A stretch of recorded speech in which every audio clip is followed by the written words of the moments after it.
So now I'm going to introduce Kate Orth, who's the co-founder or the founder of SCAPE. And what's really interesting about your work, Kate, and we're excited that you're here in Rhode Island, is how you're integrating culture with ecology and risk reduction. So Kate, I'd like you to come on up.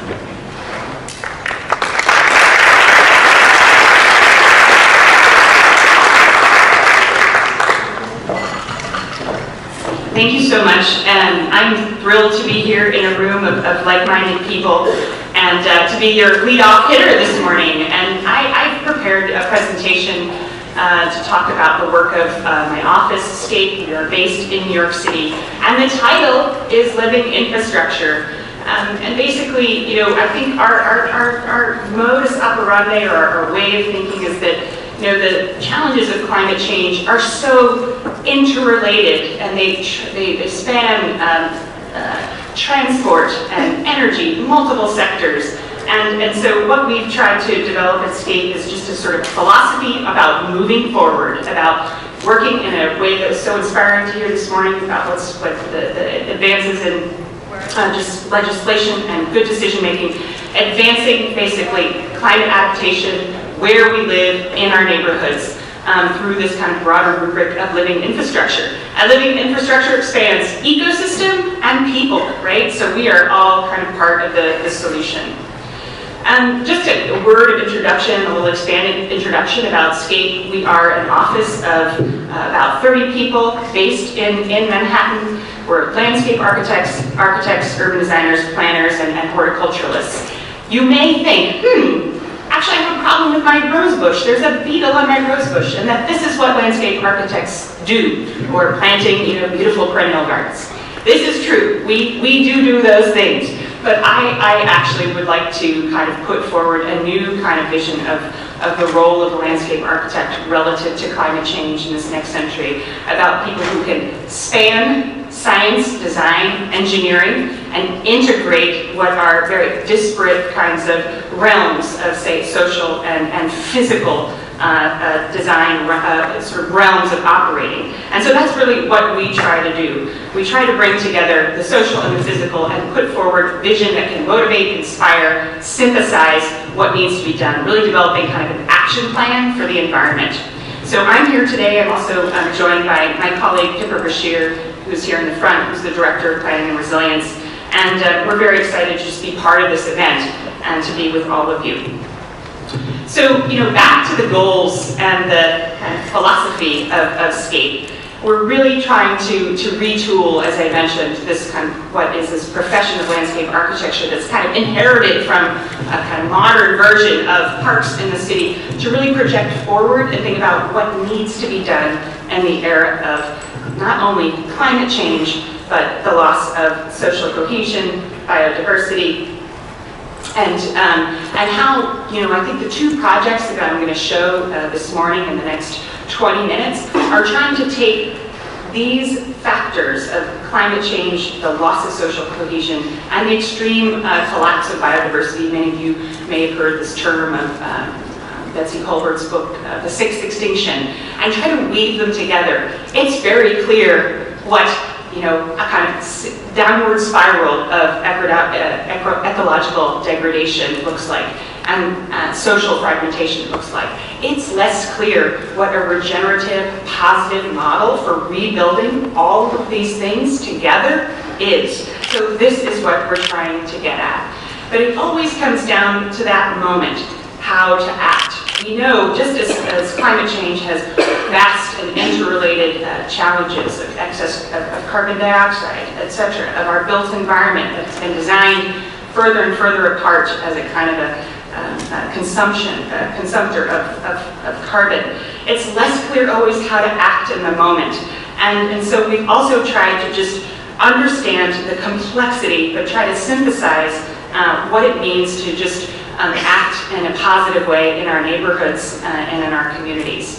So some of this kind of philosophy has been encapsulated in this recent book called Toward an Urban Ecology. And really it describes, it's a case study of SCAPE projects and thoughts and actions that really kind of are encapsulated in this word of urban ecology as activism. When I say urban ecology, I mean people working together and in a synthetic way, in an organized and coordinated way, which is already evident in this kind of broader convening setting here, and actually moving forward with a kind of moving from the scale of the very broad-based, what you would call, I mean, maybe it is simplistic, of a top-down way of working.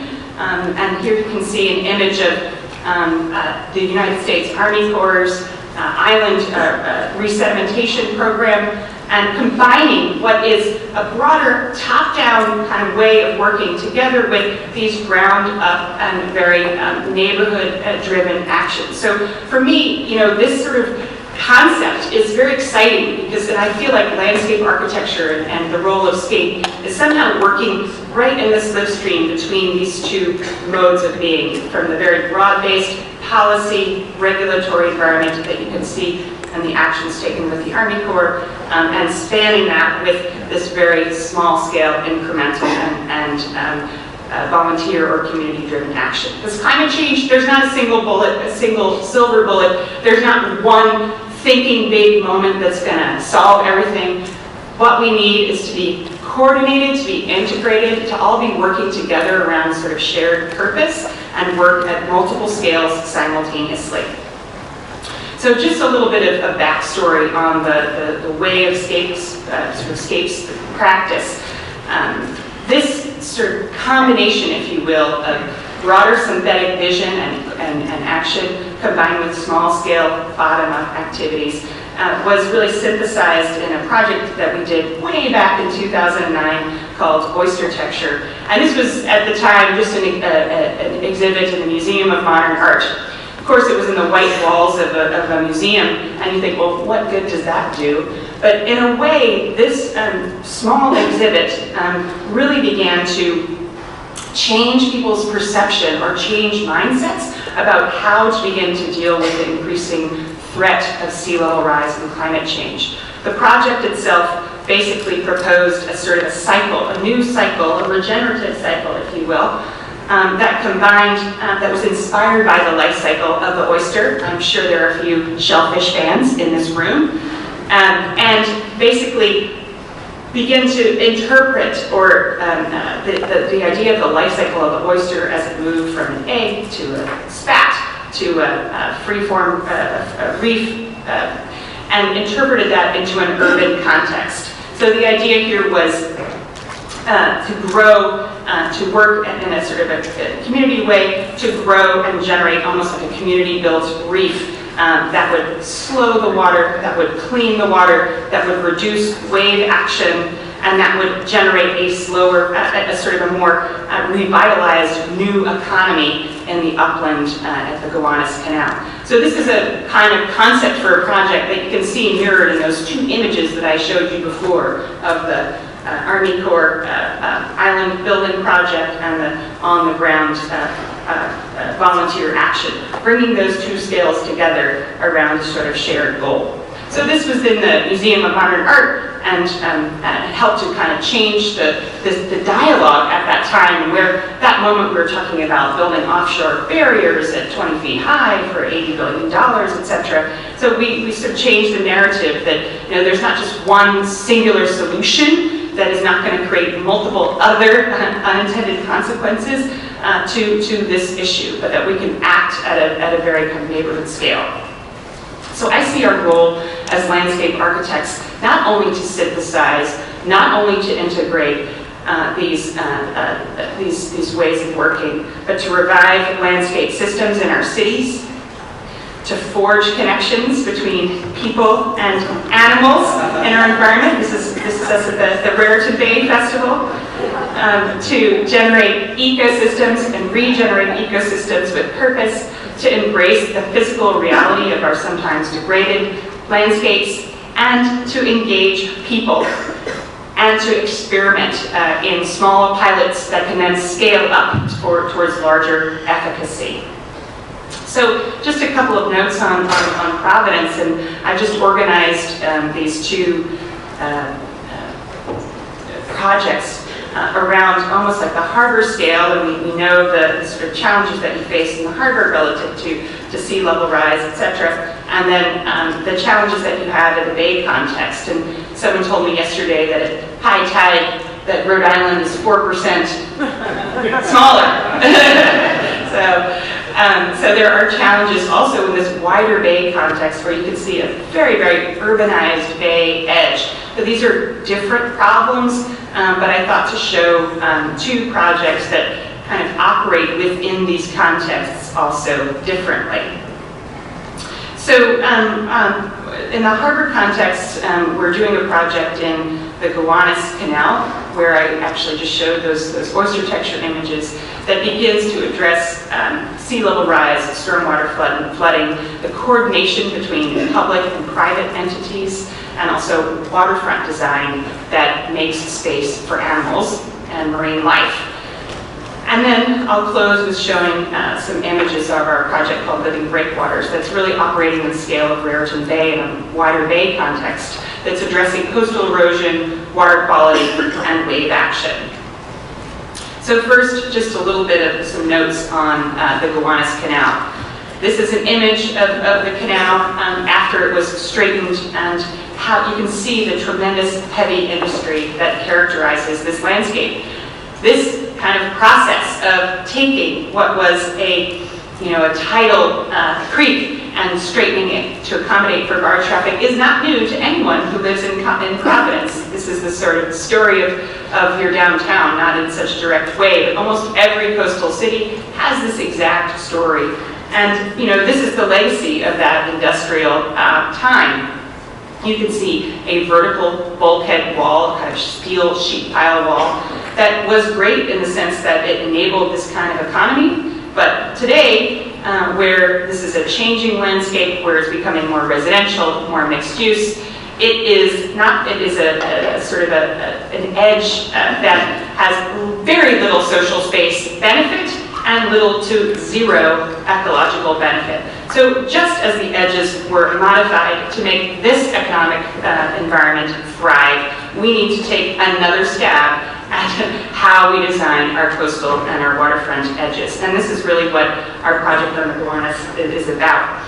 And just to say another word about the role of art and culture in the transformation of these landscapes. This is a funny image of a race between man and robot on the Gowanus Canal dredgers, one of their activities. But I think art and culture has a key role to play in beginning to figure these landscapes and make them sort of legible in people's minds as places to be. And rather than this sort of industrial nature, it is now a place for people. So this has been happening on the Gowanus Canal over many years. It is currently a Superfund site. It's being dredged, but the future is close at hand in the sense that it is a zone, it's being upzoned for new development. Here's a view of that historic kind of creek. This is the Gowanus tidal creek here. And, it was actually made a lot of sense where settlement was primarily on the high ground, and that was protected by a series of shoals and marshes. And unfortunately, this entire geographical signature is gone. But this is a little bit of a back to the future moment, because now flooding occurs in this very neighborhood along the former lines of that former creek signature. So the neighborhood is experiencing up to 4 inches of flooding and needs a kind of a completely new vision, a new kind of framework or template to guide choices and to guide future development. So SCAPE basically worked with this almost like back to the future moment to try to develop a plan, which we're calling the Gowanus Lowlands Plan. And this is a plan that is quite interesting in that, just as we've modified our edges, we've modified the ownership of those edges. So you have private property coming all the way up to the water's edge. So there's no singular government entity that can just say, we're going to do this. It is, like many climate change challenges, a plan that tries to put forward a vision and incrementally buys in through meeting with developers, meeting with our city planning agencies, to buy into this extended and coordinated vision. And so it's something that's used to discuss with developers, and it's also something that has informed our city's waterfront access plan for this area. So that idea of getting in front of the change is so important, and be able to kind of coordinate and synthesize a vision. And I appreciated the governor's nod to the working fisherman and waterfront.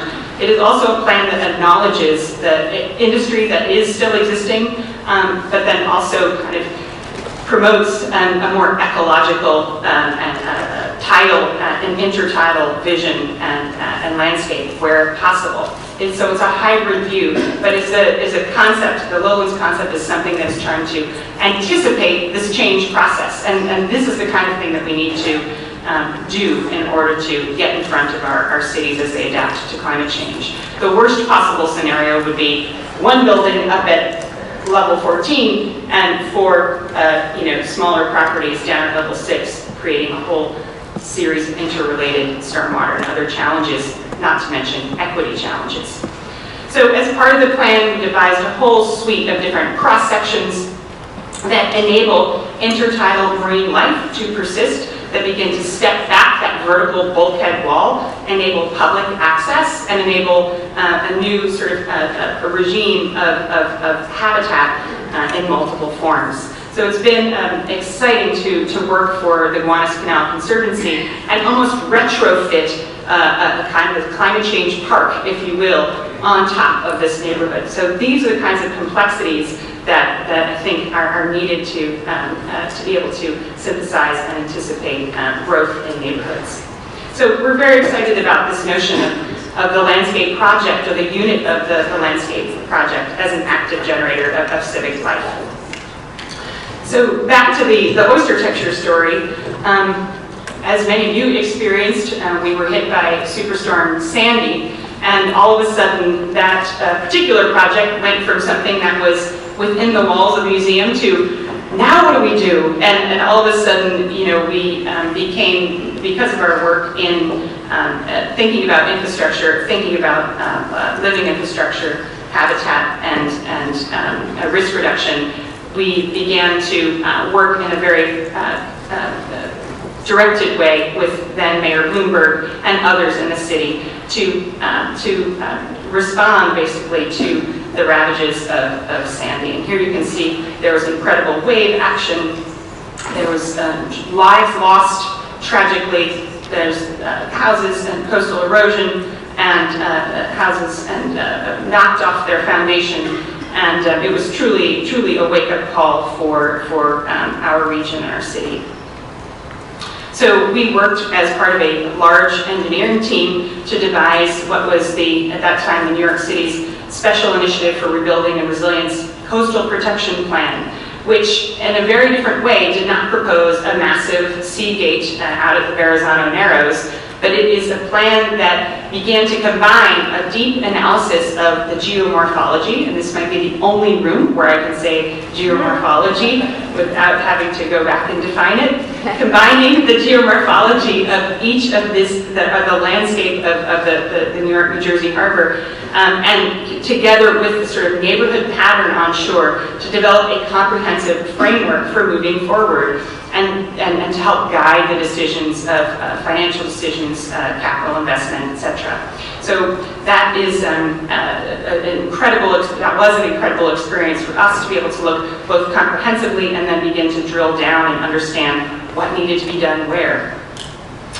And so after that work with then Mayor Bloomberg, the region received a tranche of funding through HUD CDBG-DR funds, and through this process called Rebuild by Design, which was designed to promote innovation in infrastructure.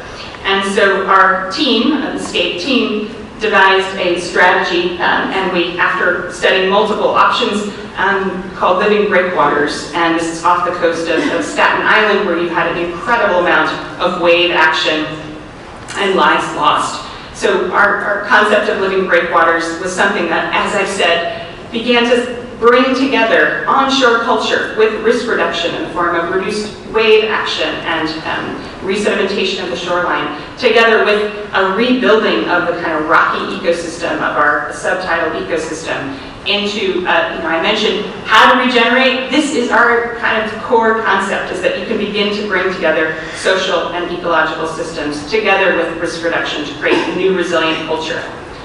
The breakwater itself is a roughly 1.5 mile long stretch of rocky breakwaters that are seeded with oysters, with our partners at the Billion Oyster Project, that reduce risk and bring educators to the shoreline. And here's that kind of critical notion again of bringing, and promulgating not just a piece of physical infrastructure, but pulling along new forms of culture and education along with it.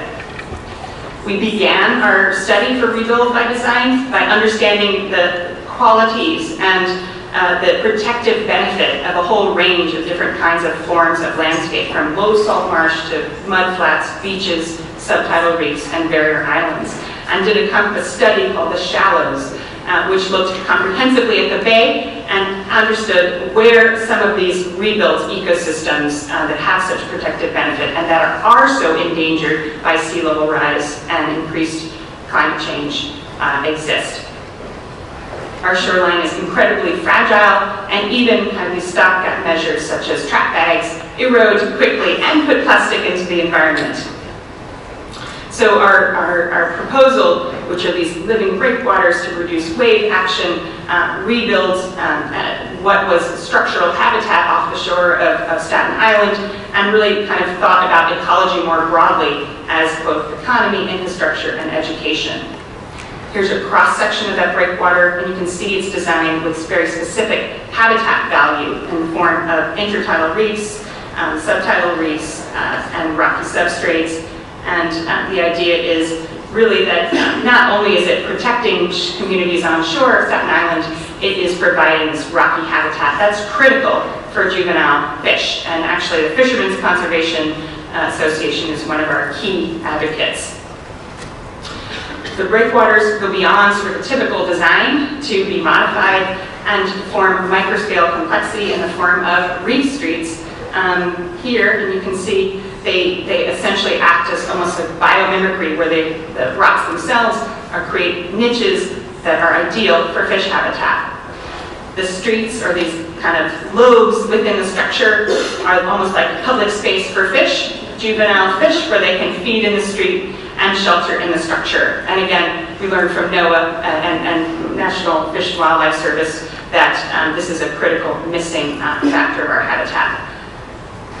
Here's an example of where formerly we had great, these are called the great beds off the shore of Staten Island. These are former locations of oyster reefs, and you can see here in this image how they were farmed and became almost a productive landscape over time. And I think it's this kind of image that's most inspiring to me about how we can begin to act in a new way in this era of climate change. We worked with Staten Island teachers and on shore and began to develop programs for schools at the waterfront through the Billion Oyster Project. And this is the BOP, as some of you may know, have developed a school-wide, a statewide curriculum that integrates harbor restoration with science, mathematics, and chemistry. This goal of this project is to revitalize the sort of civic life of the shore and really bring students to the harbor and integrate them into their own environment, really, and sort of make this connection between the future harbor stewards and the physical learning environment. We had a lot. These kinds of projects are complex and take lots of advocacy. This is a woman who was advocating for a project. So on the left, you have a letter from scientists talking about how it advances science, and on the right, a community member advocating for the project. It's been funded and has been designed for shoreline change in concert with our engineering partners to meet performance goals for risk reduction, and they've also been further defined to habitat for habitat enhancement and a very serious set of studies to maximize benefit. They've been studied in a wave model, which was really fun for Pippa and our team, and have really been designed as an experiment, as a pilot to begin to advance knowledge and to advance kind of coastal and in-water construction. At the same time, as the project is funded and is just past our FEIS stage, we're also working with the Billion Oyster Project to devise it as a sort of massive pilot for urban oyster restoration. And you know, so New York is now up there with Hempstead, Tampa Bay, Norfolk, and Mobile Bay as kind of urban oyster restoration projects. Because rebuilding our ecosystems literally is a kind of critical step towards achieving resilience. We're collecting shells and have a giant shell midden ready to go. And so at the same time, I was appreciative of this mention of the blue economy. There's an entire kind of new jobs ecosystem that's emerging from this project. So literally, it's not just a breakwater. It really goes beyond the notion of a singular purpose or singular kind of piece of infrastructure to really layer up and pair with onshore changes, onshore modifications to rebuild the thickness of the shoreline as a protected ecosystem. Not only to solve a problem, but literally to build a culture of resilience over time. So just back to this kind of framing of how landscape architects or designers can begin to combine social resilience and physical resilience. It's a project that we're excited and will be going into construction next year. So to close, I just wanted to say that climate change isn't about just science. It's really about culture and art and motivating people to act together within a larger sort of synthetic vision or a landscape framework. And this is really something that we've tried to advance in a lot of different ways, which is to understand in a very detailed way social life at a neighborhood scale or a community scale, and combine all of that hard work together with broader ecological regeneration strategies. I've just begun to learn of all the amazing work that's been done by you, and these are just two examples of Save the Bay and Waterfire that have, and there's probably one different group at each one of these tables that are working hard in their very local context to make a difference, and that is to be so applauded. And it's very exciting for me to be here, and I really hope that some of my remarks can help inspire you to work together and to develop a more kind of comprehensive resilience strategy. Thank you.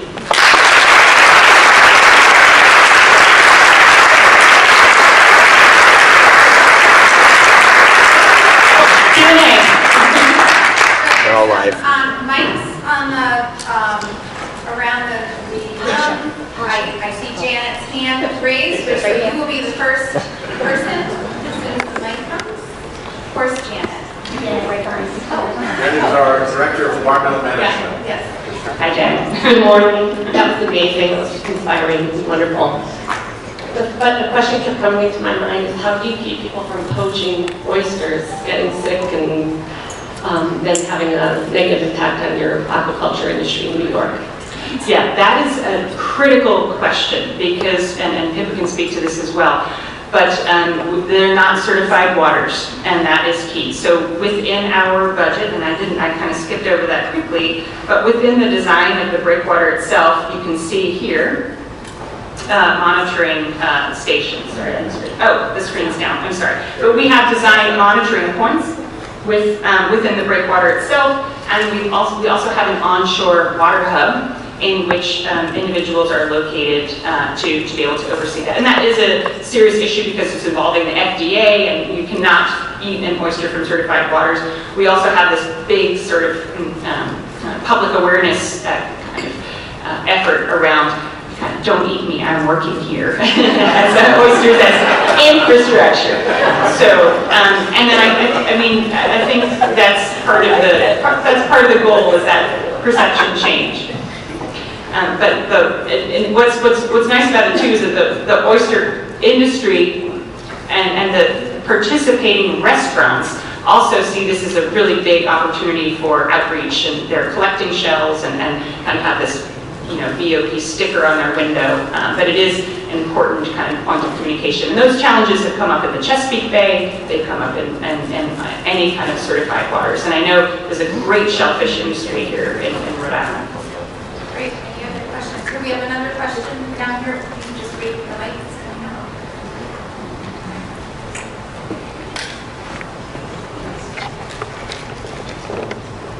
Could you speak to the filtering qualities of the oysters and how that will impact the aquatic environment? Sure, I kind of flew over that, but I guess oysters can help to filter out excess nitrogen, which is a key challenge in all of our water bodies nationwide. And excess nitrogen from human waste, and even though we have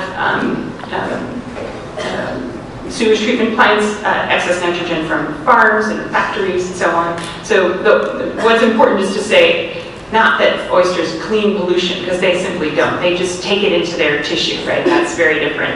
But what they can do is help to filter out that excess nitrogen, and that makes cleaner water. I love this discussion of eelgrass, one of these sentinels of water quality. So if you have cleaner water, then you have a much more revitalized ecosystem from the top down, because that means that eelgrass can start to grow. That means that fish can start to lay eggs in that, and then so it kind of helps to hit the reset button in terms of just overall water quality and clarity. One more question, maybe from the back of the room? Great, JP. Please wait for the mic. JP is CRC's, our Coastal Resources Center, new director at University of Rhode Island. Hi, I was just curious how the breakwater may have ramifications for the Bear Island system and its functioning. Have you explored that? So we have now modeled the breakwater at multiple scales. So we have a kind of harbor-wide model, and then we have a very much more detailed local scale SWAN model, and we've also modeled it within literally the physical tank environment. So I will say that, with the Army Corps kind of looking over our shoulders, that it has been determined to be efficacious to reduce waves and to kind of rebuild the shoreline, but I don't have an image here. It's not located within the broader system, but it doesn't necessarily impact what was critical for it not to impact. You can see here is the navigation channel. So we've proved that it doesn't negatively impact the existing nav channel, and also doesn't have negative effects towards the other barrier, the other sort of islands in the system. So modeling is key, and I think I love the shout out to University of Rhode Island, because it's really this more integrated, iterative process of modeling, modification of the design, and then this sort of back and forth that really is a key to new working methodologies that are going to be part of this new system of coastal and climate adaptation. Thank you. So we have one more question.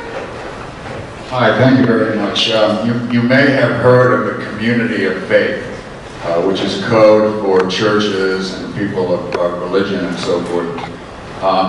A lot of us across the country are beginning to wake up to the importance of our participation in what we call stewardship of creation.